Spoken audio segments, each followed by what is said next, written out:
आज हम हरिश्चंद्र राजा की कथा को जानेंगे, लेकिन पहले ये जान लेते हैं कि राजा हरिश्चंद्र कौन थे और उनका इतिहास क्या है। सूर्यवंशी कुल के राजा हरिश्चंद्र अयोध्या नगरी के एक प्रतापी राजा थे। राजा हरिश्चंद्र का जीवन काल सतयुग से संबंधित है। राजा हरिश्चंद्र की पत्नी रानी तारामती थी और इनके पुत्र का नाम रोहित था।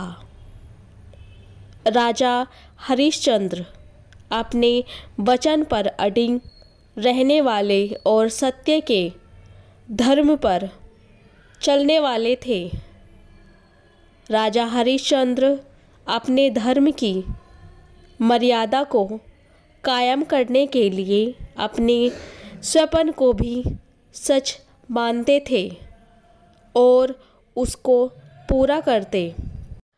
परोपकारी राजा हरिश्चंद्र नित्य दान करते थे। ऐसा कहा जाता है कि हरिश्चंद्र सवेरे खाना खाने से पहले स्वर्ण गौ, जल, भूमि, भोजन इत्यादि का दान किया करते थे। इसके पश्चात भोजन को ग्रहण करते थे। राजा हरिश्चंद्र ने सत्य के मार्ग पर चलकर अपने महल और नगरी को त्याग दिया। समय की करवट ने उनसे उनकी पत्नी और बेटे को भी छीन लिया। चलिए जानते हैं कि राजा हरिश्चंद्र और तारामती की पूरी कहानी क्या है। एक रात राजा हरिश्चंद्र को एक सपना आया कि उन्होंने अपने महल को किसी ब्राह्मण को दान दे दिया था। जब सुबह आंखें खुली तो वे सपने की घटना को भूल गए थे। नित्य के काम निपटाकर जब हरिश्चंद्र अपने दरबार में गए थे तो उस दिन उनसे मिलने 1100 ब्राह्मण के साथ महर्षि विश्वामित्र वहां आ गए। महर्षि विश्वामित्र के पैर धोकर राजा हरिश्चंद्र ने उनका स्वागत किया। राजा हरिश्चंद्र को अपने सपने की घटना याद आ गई। अपने सपने की मर्यादा को रखने के लिए उन्होंने विश्वामित्र से अनुरोध किया कि क्या आप मेरे महल को दान में स्वीकार करेंगे। महर्षि विश्वामित्र ने राजा हरिश्चंद्र के प्रस्ताव को स्वीकार कर लिया। राजा हरिश्चंद्र ने सभी ब्राह्मणों को भोजन करवाया और दक्षिणा देने लगे। महर्षि विश्वामित्र ने उनको रोक लिया और कहा, अब इस संपत्ति पर आपका कोई अधिकार नहीं है। इनका आप पहले ही दान कर चुके हैं। इतना कहकर विश्वामित्र ने राजा हरिश्चंद्र, रानी तारामती और रोहित के आभूषण उतरवाकर दक्षिणा की मांग करने लगे। राजा हरिश्चंद्र ने निवेदन किया कि मैं पहले आपको सब कुछ दे चुका हूँ, अब मेरे पास देने के लिए कुछ नहीं है। इस बात पर विश्वामित्र ने कहा कि आपने महल हमको समर्पित किया, वह दान है। हमने आपके यहाँ भोजन किया, उसकी दक्षिणा अलग से चाहिए। हम यहाँ पर 1100 ब्राह्मण हैं। कम से कम एक स्वर्ण मुद्रा तो दक्षिणा में देनी चाहिए, अन्यथा तुम पाप के भागीदार बनोगे। राजा हरिश्चंद्र संकट में पड़ गए और उन्होंने इसके लिए 1 महीने का समय मांगा। फिर तीनों वहाँ से निकल गए। विश्वामित्र ने उन तीनों को अपनी नगरी से बाहर जाने को कहा। वे वहाँ अयोध्या नगरी में रहकर काम नहीं कर सकते थे। राजा हरिश्चंद्र का पूरा परिवार बिक गया। विश्वामित्र द्वारा नगरी से बाहर भेज दिए जाने पर हरिश्चंद्र अपने परिवार के साथ शिव नगरी काशी पहुंच गए। काशी में पहुंचकर हरिश्चंद्र ने काम ढूंढने की कोशिश की, लेकिन उनको कोई काम नहीं मिला। विश्वामित्र का ऋण चुकाने का आखिरी दिन था और राजा हरिश्चंद्र गंगा घाट पर बैठे थे। राजा हरिश्चंद्र ने माँ गंगा से प्रार्थना की, अगर मैंने अपने जीवन में सत्य धर्म को निभाया है तो आज मेरे धर्म की रक्षा कर लेना। रानी तारामती वहाँ आई और कहने लगी कि आप मुझे बेच क्यों नहीं देते। एक पत्नी होते हुए मेरा धर्म है कि तुम्हारी रक्षा करूं। मैं तुम्हें बेचकर अपने पति धर्म को नष्ट नहीं कर सकता। रानी तारा ने अपने पति के धर्म की रक्षा के लिए खुद को बेचने का निश्चय किया और काशी के बाजार में जाकर खड़ी हो गई। रानी ने आवाज़ लगाई कि कोई है जो मुझे खरीद सकता है। तब वहाँ एक पंडित वहाँ आ गए। पंडित ने कहा कि उसकी पत्नी बीमार रहती है। मेरी पूजा की तैयारी और मेरे पत्नी की सेवा कर सकती हो तुम? मैं तुम्हें खरीद सकता हूँ। तारामती ने कहा, हाँ। उसने भर दी और अपनी कीमत मांगी। पंडित ने 500 मुद्राएं देने को कहा। रानी ने उन 500 मुद्राओं को लिया और राजा हरिश्चंद्र के चरणों में समर्पित कर दी। रानी तारामती ने कहा कि उसने अपनी पत्नी धर्म को पूरा किया है। कोई गलती हुई तो उसको माफ़ कर देना। अब वह दासी बन चुकी है, इसलिए वह उनसे दूर जा रही है। इतने में वह पंडित तारामती को दर्दनाक स्थिति से बालों को पकड़कर घसीटता हुआ लेकर गया। हरिश्चंद्र ने अपनी आँखों को बंद कर लिया।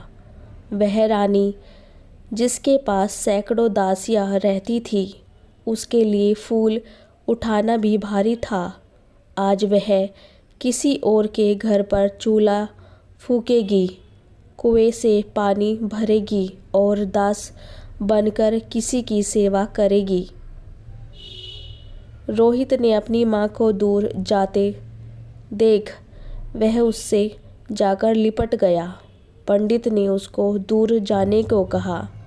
तब राजा हरिश्चंद्र ने कहा कि एक बच्चे को उसकी माँ से दूर मत कीजिए, आप इसको भी अपने साथ ले लीजिए। पंडित ने तारामती अभागन पर दया खाकर 100 स्वर्ण मुद्राओं उसको खरीद लिया। ऋषि विश्वामित्र के वचन के अनुसार अभी 500 स्वर्ण मुद्राएं कम पड़ रही थी। राजा हरिश्चंद्र ने खुद को बेचने का निश्चय किया। काशी के बाजार में हरिश्चंद्र ने खुद की बोली लगाई। वहाँ आता हुआ एक चंडाल ने 500 स्वर्ण मुद्राओं में हरिश्चंद्र को भी खरीद लिया। 1100 स्वर्ण मुद्राएं पूरी होने पर विश्वामित्र के रण से उत्तीर्ण होकर हरिश्चंद्र शमशान घाट पहुंच गए। वहां हरिश्चंद्र ने लोगों को रोते हुए चीखते हुए देखा। मुर्दे जल रहे थे। तब से हरिश्चंद्र को यहीं पर शमशान का पहरा देना था। वहाँ पर अंतिम क्रिया के लिए आने वाले लोगों से कर वसूलना और कफन के कपड़े को हटाना हरिश्चंद्र का काम था। मुर्दे के साथ जाने वाले चावल और पिंडदान में आने वाले पिंड को खाकर हरिश्चंद्र को पेट भरना पड़ता था। शमशान में सोना और वहीं पर रहना पड़ता था। इतनी विपदाओं के बाद भी राजा हरिश्चंद्र ने अपने धर्म को नहीं छोड़ा और पूरी निष्ठा से अपने धर्म को निभाने में लगे रहे। राजा हरिश्चंद्र के बेटे की मृत्यु। एक दिन पंडित जी ने रोहित को पुष्प लाने के लिए बगीचे में भेजा। वहाँ रोहित को काला नाग डस लेता है और रोहित वहीं गिर जाते हैं। रोहित को जहर चढ़ने लगता है। रोहित को लगा कि वह अब नहीं बचेगा, तो ज़ोर से चिल्लाकर कहा कि कोई है, मेरी माँ को कहना कि रोहित को सांप ने डस लिया है। किसी ने रानी तारा को सूचना दी कि उसके पुत्र को सांप ने डस लिया है। रानी ने सारे काम छोड़कर वहाँ से निकलने की कोशिश की, लेकिन पंडित जी रानी को रोक रहे थे। सारे काम को निपटाने को कहा। रानी तारा का दुर्भाग्य देखिए, बेटा मरा हुआ पड़ा है और उसके पास भी नहीं जा सकती। वह पंडित जी सो गए। तब रानी दौड़कर बगीचे की तरफ गई। रानी ने रोहित को देखकर रोने की कोशिश की, लेकिन गांव वालों के डर से वह खुलकर रो भी नहीं सकी। अपने बेटे के अंतिम संस्कार के लिए वहाँ कोई रोने वाला भी नहीं था। रानी तारा ने अपने साड़ी के पल्लू को फाड़ा और रोहित के शव को ढका। रानी ने रोहित को गोद में उठाया और वहाँ से शमशान की तरफ निकल गई।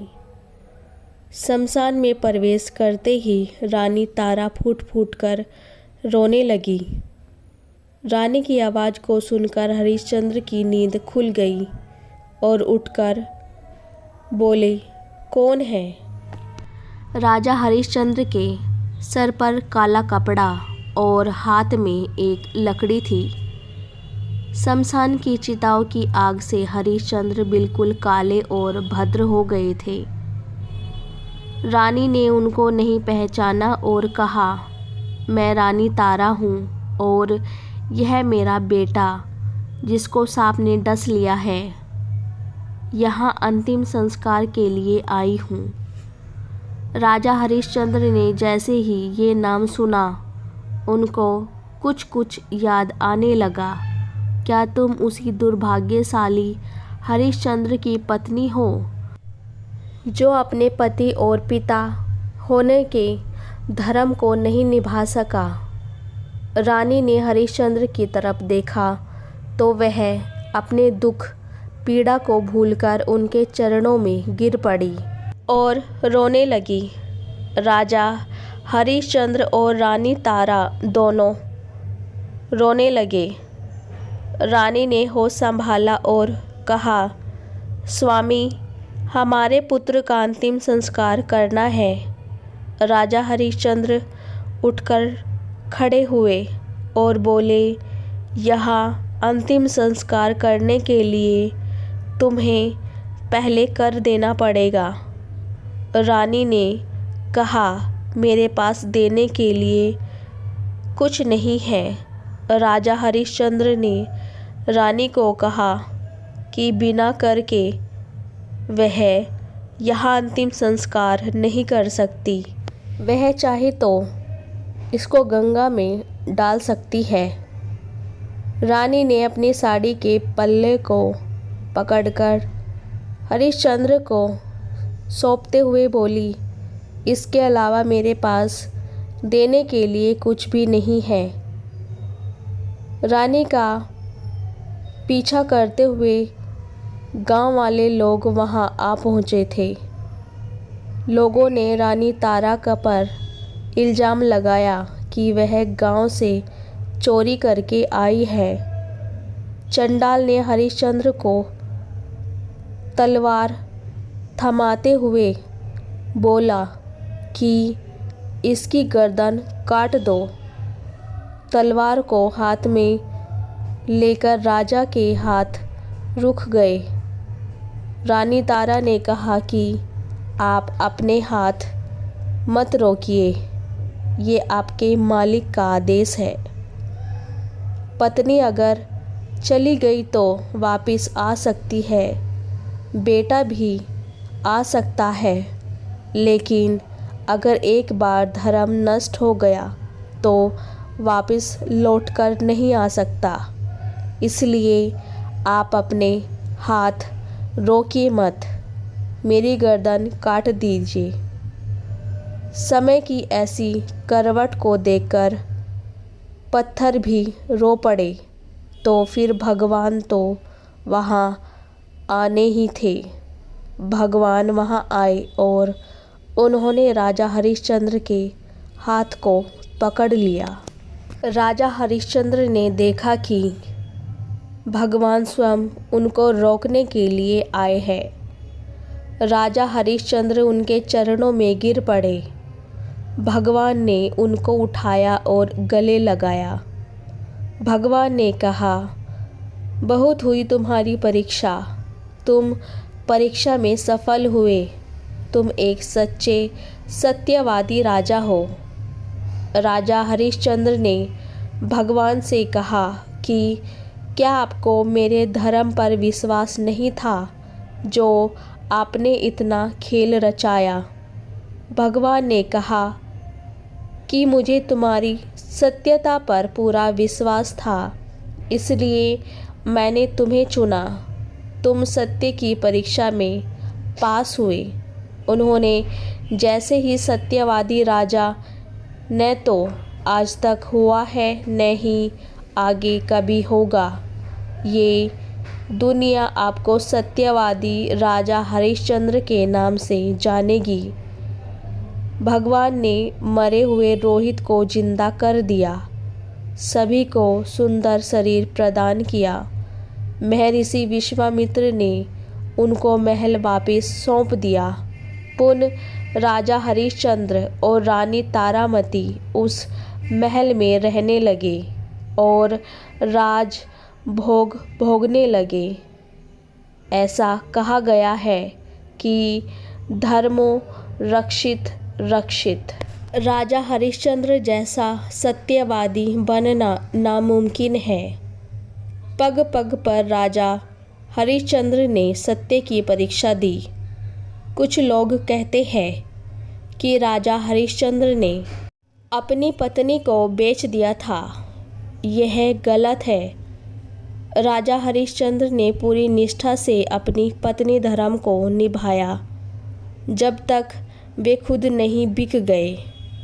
हरिश्चंद्र ने खुद के बेटे के अंतिम संस्कार करने से मना कर दिया और मालिक धर्म को निभाने के लिए अपनी पत्नी पर तलवार चलाने वाले थे। इससे ज़्यादा करुणा की स्थिति क्या हो सकती है? यह जरूरी नहीं है। कई जो लोग सच्चाई के मार्ग पर चलते हैं उनके साथ कभी कुछ बुरा नहीं हो सकता है। हमारे साथ जो भी होता है उसका एक कारण होता है। हो सकता है कि परमात्मा हमारी परीक्षा ले रहे हैं।